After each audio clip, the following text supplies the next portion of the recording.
Hello guys! Hello! This is for Virgo. Virgo, welcome dito sa aking channel. Kapalaran 888, welcome. Alamin natin ko ng messages, vibration, gabay energy para sa lahat ng Virgo. This is the first week ng December. December 1 to 7, 2025. Okay, para sa Virgo. First card natin is number 2. Evil Queen. You deserve sugar, not salt. Okay, number 2. Virgo, meron ditong Virgo na nangangailangan kayo ng tulong. Maybe you're suffering injustice. Maybe you're suffering from emotional abuse, financial abuse. Maybe it's your boss. Or maybe it's your relationship. So, please comment down below. Basta sa linggong ito daw, nangangailangan kayo Virgo ng pagmamahal, pag-iintindi. Okay? The sun. Paint the sun back into your sky. So, parang yun. Meron ditong Virgo na medyo nagkakaroon ka ng mga emotional stressor sa buhay. Na-stress ka. Dito na sinasabi ng barahan na kailangan mong labanan ang tukso ng kalungkutan. Labanan mo ang tukso ng stress. Kailangan mong hanapin sa linggong ito kung ano yung magdadala sa'yo ng happiness. So, ang sinasabi ng baraha sa'yo dito na merong iba sa inyo dyan, hindi naman lahat, na pwedeng malungkot kayo ngayon. Your expectation ay hindi nangyari. Maybe nag-expect ka ng mataas na bonus, ng payments or payouts, pero hindi nangyari. Maybe you're expecting from someone na hindi nangyari. Okay? Okay, so let's check. Ano ba yung sasabihin sa'yo ng iyong angels?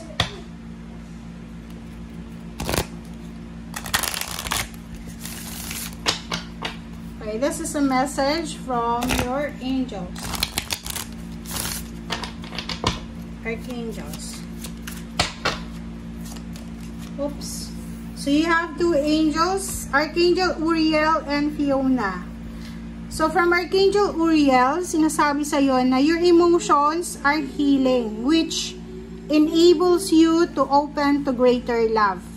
I will help you release anger and unforgiveness from your heart and mind. So, doon sa mga Virgo na maybe you suffered injustice, maybe you suffered emotional abuse or financial abuse, si Archangel Uriel ay nandito sa linggong ito kasi sinasabi ng barahan na to na tutulungan ka daw ni Archangel Uriel na naalisin yung mga galit,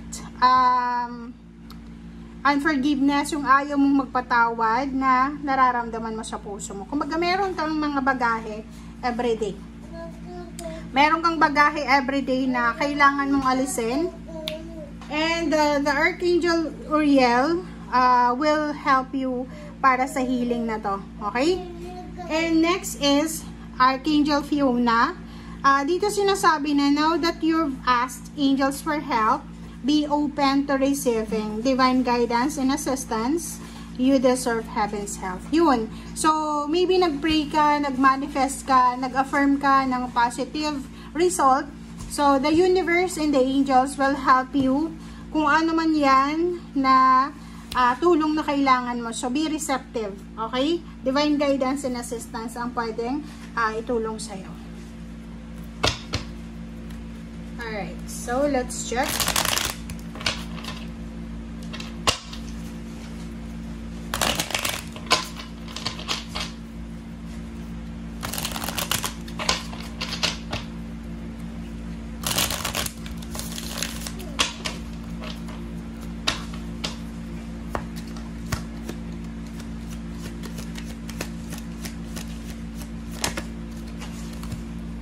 Okay, first card natin sa third deck is Three of Wands. Next is Page of Pentacles. So, sinasabi ng para sa'yo dito na kailangan mo daw maging patient. Okay? Virgo. Kasi ano man ang hinihintay mo na to, it's either you're waiting for another 3 years. Maybe naghihintay ka na matapos yung kontrata mo, or maybe naghihintay ka na Ano ba tong hinihintay mo? Paki-comment na sa comment section. Kasi mayroon kang hinihintay eh. Is either pera, promotion, salary increase, love life, ano ba?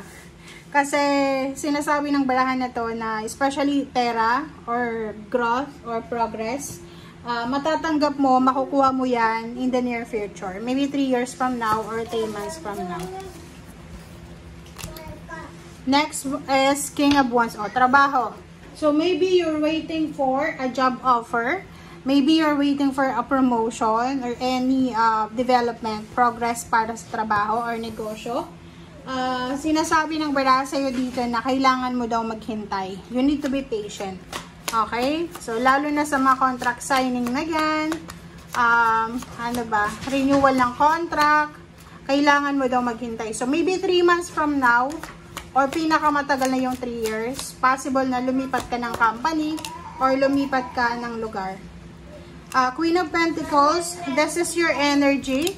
So, sinasabi ng baraha sa'yo dito na yung purpose mo, yung kagustuhan mo na makapag-ipon ng pera, maging financially stable, ay magagawa mo yan. Okay? So, sinasabi ng baraha sa'yo dito na kailangan natin na iporsige talaga kung ano yung gusto natin para hindi ka daw manghinayang.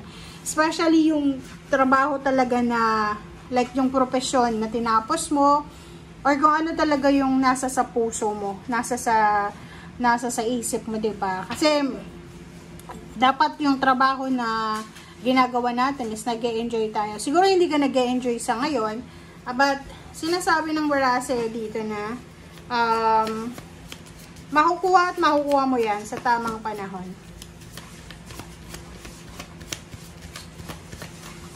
Okay, this is for Virgo.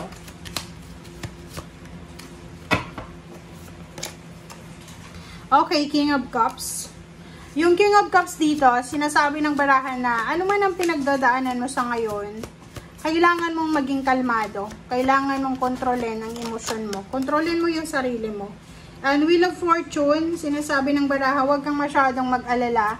Kasi yung pinagdadaanan mo sa ngayon, o yung nangyayari sa'yo sa ngayon, ay hindi pa yan yung final destination mo. Kahit na may edad ka na, sinasabi ng baraha na bilog ang mundo. Wheel of Fortune is here. Bilog ang mundo eh. 'Di ba? Lahat posible. Lahat magagawa mo. Lahat posible. Okay, next is 9 of Wands. Makakaramdam ka ng pagod. Makakaramdam ka ng disappointments. Makakaramdam ka ng impatience. But, ang maganda dito, sinasabi ng baraha sa'yo na lahat ng pagod na yan na nararamdaman mo ngayon, lahat ng negative energy na yan, negative thoughts and emotion, may kapalit yan. So, just be consistent and yun, maghintay lang tayo. Okay? Thank you guys. Bye!